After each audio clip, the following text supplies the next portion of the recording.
जय हिंद दोस्तों। आज के इस वीडियो में मैं आप सभी से बात करूंगा यूपी ट्रिपल जूनियर असिस्टेंट 3284 के कट ऑफ के विषय में कि आपका टाइपिंग का कट ऑफ कितना जाएगा, टाइपिंग के बाद आपका फाइनल कट ऑफ कितना जा सकता है, आपके इस पूरे एग्जाम में कितने बच्चों ने एग्जाम दिया है, कितने बच्चों ने एग्जाम स्किप किया है, टाइपिंग में कितने गुना बच्चों को बुलाया जाएगा और इन सभी को एनालिसिस करने के बाद आपका टाइपिंग का कट ऑफ कितना जाने वाला है, टाइपिंग के बाद आपका फाइनल कट ऑफ कितना जा सकता है। तो आप सभी लोग इस वीडियो को लास्ट तक अवश्य देखिएगा। दोस्तों, जैसा कि आप सबको पता होगा, यूपी ट्रिपल जूनियर असिस्टेंट 3284 का एग्जाम समाप्त हो गया है। अगर हम इसके विषय में बात करें तो 3284 पदों पे आपकी वैकेंसी आई थी। इसमें 1,32,538 बच्चों को मेंस एग्जाम के लिए शॉर्टलिस्ट किया गया था। ये जो संख्या है, ये शॉर्टलिस्ट होने वाले बच्चों की संख्या है, लेकिन एग्जाम देने वाले बच्चों की संख्या इससे कम है। लगभग आप यह मान के चल सकते हैं कि आज जो आपका एग्जाम था, इसमें 70 से 75% बच्चों ने एग्जाम दिया है, बाकी सभी बच्चों ने एग्जाम स्किप किया है। आप मान सकते हैं अगर 24 बच्चों का कोई एक रूम था तो उसमें किसी में 18 बच्चे उपस्थित थे, किसी में आपका 17 बच्चे, किसी में 16 बच्चे और किसी में 19 बच्चे उपस्थित थे। तो आप यह मान सकते हैं कि लगभग बच्चों ने एग्जाम दिया है, बाकी बच्चों ने एग्जाम स्किप किया है। इसमें आप यही मान के चलेंगे कि जो बच्चों की उपस्थिति है ये 70% के आसपास रही है, 70 से अधिक रही है। और उसके बाद आप मान सकते हैं उसके बाद कितने बच्चों ने एग्जाम स्किप किया है, ये अभी तक का आंकड़ा है। अगर इसके बाद हम बात करें एग्जाम के लेवल के विषय में, तो आपको पता होगा आज आपका एग्जाम था। जैसे ही आप एग्जाम सेंटर से निकले होंगे तो बहुत सारे बच्चे ये कहते हुए आपको मिल जाएंगे कि पेपर इजी आया है, पेपर आसान आया है। वो इसलिए कह रहे हैं क्योंकि इस समय जो यूपी ट्रिपल एससी का लेवल है उसकी तुलना में जूनियर असिस्टेंट 3284 का एग्जाम इजी था, लेकिन ओवरऑल पेपर इजी नहीं था। आप ये भी मान के चलेंगे उनकी तुलना में जो इस समय यूपी ट्रिपल एससी का लेटेस्ट पैटर्न है उसकी तुलना में आपका पेपर इजी था, बाकी आपका पेपर अच्छे लेवल का था। आप ये मान सकते हैं कि 3284 का जो एग्जाम है ये आपका मॉडरेट लेवल का था। बहुत ज़्यादा हार्ड भी नहीं था जैसे इस समय यूपी ट्रिपल एससी पूछता है, या फिर बहुत ज़्यादा इजी भी नहीं था कि जैसे पहले यूपी ट्रिपल एससी पूछता था। आप ये मान के चलेंगे कि आपका जो एग्जाम का लेवल था ये आपका मॉडरेट आया था, बहुत ज़्यादा हार्ड भी नहीं था और बहुत ज़्यादा इजी भी नहीं था। अगर सेक्शन वाइज अगर हम बात करें तो आपके एग्जाम में 5 सेक्शन से क्वेश्चन पूछे गए थे। हिंदी से 30 सवाल था, रीजनिंग से 15, यूपी जीके से 20, उसके बाद आपका यूपी जीके से 20, जीके जीएस से 20, कंप्यूटर से 15 सवाल पूछे गए थे। अगर हम इसके लेवल के विषय में बात करें तो हिंदी का इस समय जैसा लेटेस्ट पैटर्न है, यूपी ट्रिपल एससी ने इस बार भी उसी पैटर्न पे सवाल पूछा है। बहुत सारे बच्चे सोच के गए होंगे कि हिंदी में मैं आपका 28 सही करूंगा, 27 सही करूंगा, लेकिन इसका जो लेवल था उसमें 28 या 27 होने वाला नहीं है, क्योंकि इस समय यूपी ट्रिपल एससी का जो लेटेस्ट पैटर्न है उसी हिसाब से हिंदी पूछा जा रहा है।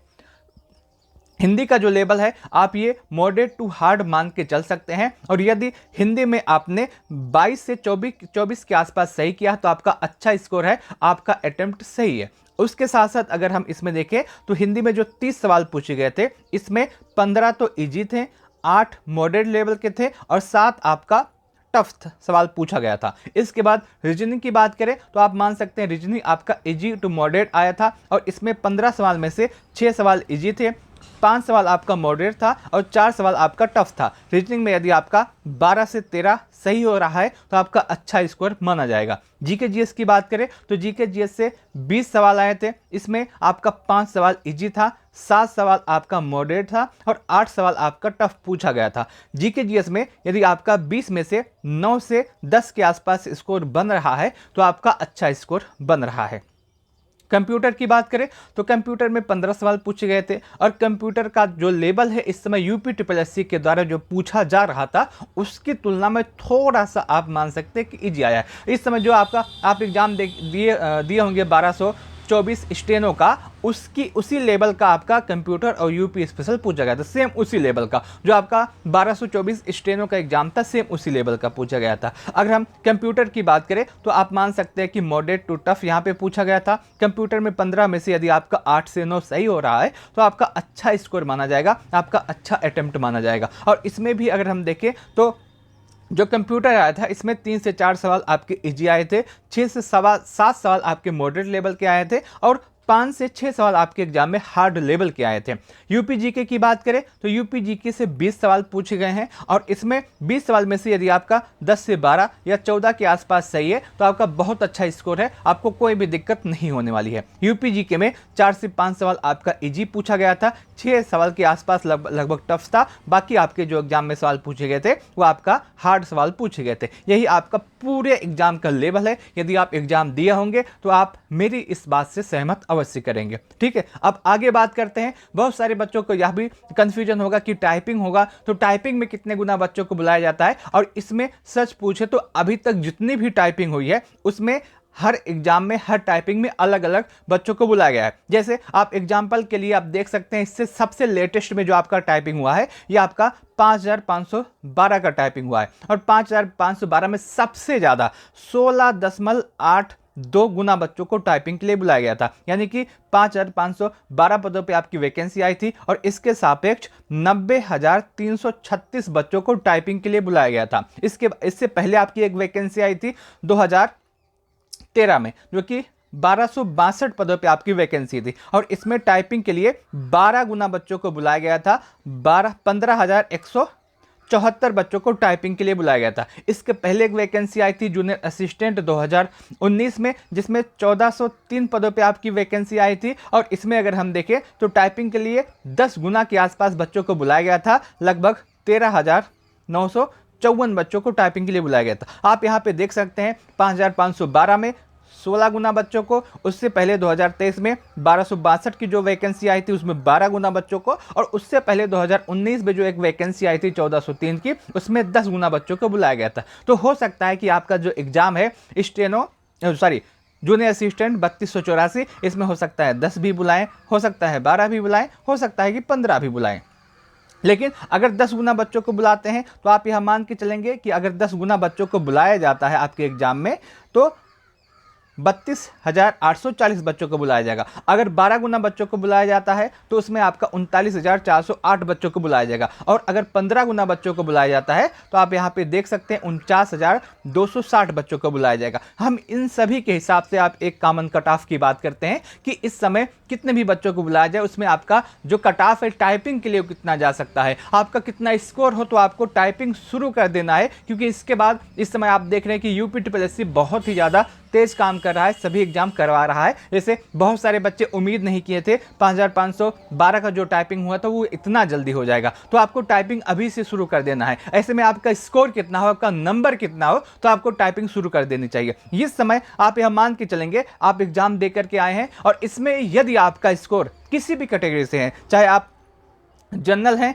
या फिर ओबीसी हैं या फिर ईडब्ल्यूएस है, तीनों कैटेगरी के लिए यदि आपका इस समय स्कोर लगभग 55 से 60 के आसपास बन रहा है तो आपको टाइपिंग शुरू कर देना है। आपका जो कट ऑफ है टाइपिंग का इससे कम जाएगा। आपका जो टाइपिंग का कट ऑफ है हो सकता है कि 50 के आसपास, 50 से 55 के आसपास जाए। टाइपिंग का कट ऑफ हो सकता है 50 से 55 के आसपास जाए। उसके बाद आपका जो कट ऑफ है वो बढ़ेगा। जब आपका टाइपिंग संपन्न हो जाएगा तो उसमें आपका कट ऑफ बढ़ेगा। अभी के लिए आप यह मान सकते हैं कि यदि आपका स्कोर जनरल, ओबीसी, ईडब्ल्यूएस के लिए आपका स्कोर इस समय 50 से 55 के आसपास है तो आपको टाइपिंग शुरू कर देना है। किसी भी कीमत पे आपको टाइपिंग शुरू कर देना है। लेकिन इतने में आपका फाइनल सिलेक्शन नहीं होगा, ये भी सच्चाई है। फाइनल सिलेक्शन पाने के लिए आपका जो स्कोर है वो 60 प्लस होना चाहिए। यदि आपका 60 प्लस स्कोर होगा तभी आपका फाइनल हो सकता है। क्योंकि इस समय जो 5512 के बच्चे हैं उसमें भी सभी लोग वो टाइपिंग सीख रहे हैं।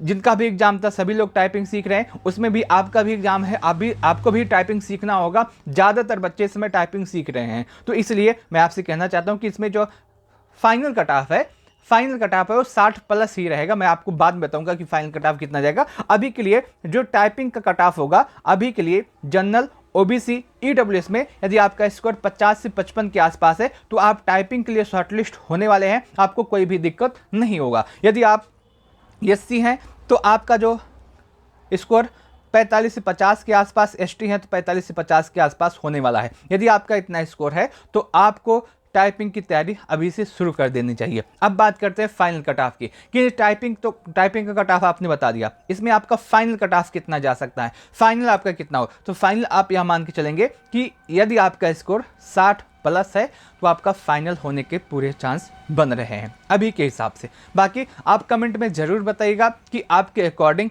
आपके अनुसार इस बार टाइपिंग का और फाइनल कट ऑफ कितना जा सकता है। मैं एक वीडियो एनालिसिस करने के बाद बनाऊंगा कि कितने बच्चों ने एग्जाम दिया है, एग्जैक्ट डाटा उसका, कितने बच्चों ने एग्जाम स्किप किया है, उसके बाद मैं आपको बताऊंगा कि आपका फाइनल कट ऑफ कितना जा सकता है। अभी के लिए टाइपिंग के लिए मैं आपको अपना कट ऑफ बता दिया हूं कि यदि आपका स्कोर 50 से 55 के आसपास है तो आपको टाइपिंग शुरू कर देना है। किसी भी कीमत पे आप टाइपिंग के लिए शॉर्टलिस्ट होने वाले हैं। मैं उम्मीद करता हूं कि आपको यह पूरा वीडियो अच्छा लगा होगा, पूरी जानकारी अच्छी लगी होगी। यदि आपको वीडियो अच्छा लगा है तो आप इस वीडियो को लाइक अवश्य कीजिएगा। कमेंट के माध्यम से आप जरूर बताइएगा कि आपके अनुसार टाइपिंग का कट ऑफ और फाइनल कट ऑफ कितना जा सकता है। इस वीडियो को लास्ट तक देखने के लिए आप सभी का बहुत बहुत धन्यवाद।